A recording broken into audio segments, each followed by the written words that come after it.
Bonjour Jonathan. Quelles sont les dernières informations dont vous disposez sur la situation à Severodonetsk ?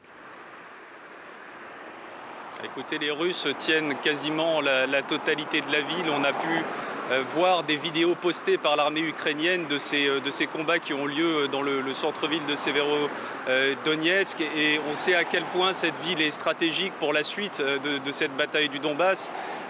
Juste après Severodonetsk, de l'autre côté du fleuve Donetsk, il y a Lysychansk où nous étions il y a quelques jours avec Amar Alamedaoui pour tourner un reportage. Ce sera la prochaine ville sur la route de l'armée russe s'ils prennent ce verrou stratégique. Mais juste après, il y aura de plus grandes villes, de plus grands hubs militaires à prendre pour avoir la totalité du Donbass, et notamment les villes de Kramatorsk et Slaviansk où les lignes ukrainiennes, les positions défensives ukrainiennes sont très fortes.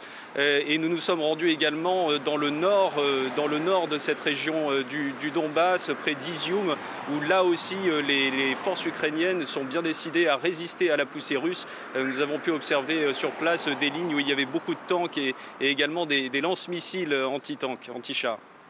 Bonjour Jonathan, Washington a annoncé ces dernières heures de nouvelles livraisons d'armes à l'Ukraine. Vous êtes rendu, vous le disiez à l'instant, sur plusieurs lignes de front et vous pouvez confirmer que ces armes sont très attendues par les Ukrainiens.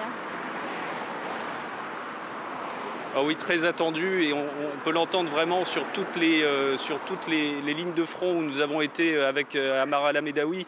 Les Ukrainiens, les forces ukrainiennes ont vraiment l'impression que ces livraisons d'armes pourraient changer le visage de cette guerre, pourraient leur permettre de gagner cette guerre. C'est en tout cas ce qu'ils affirment. On parle de lance-missiles anti-chars américains, les fameux Javelin.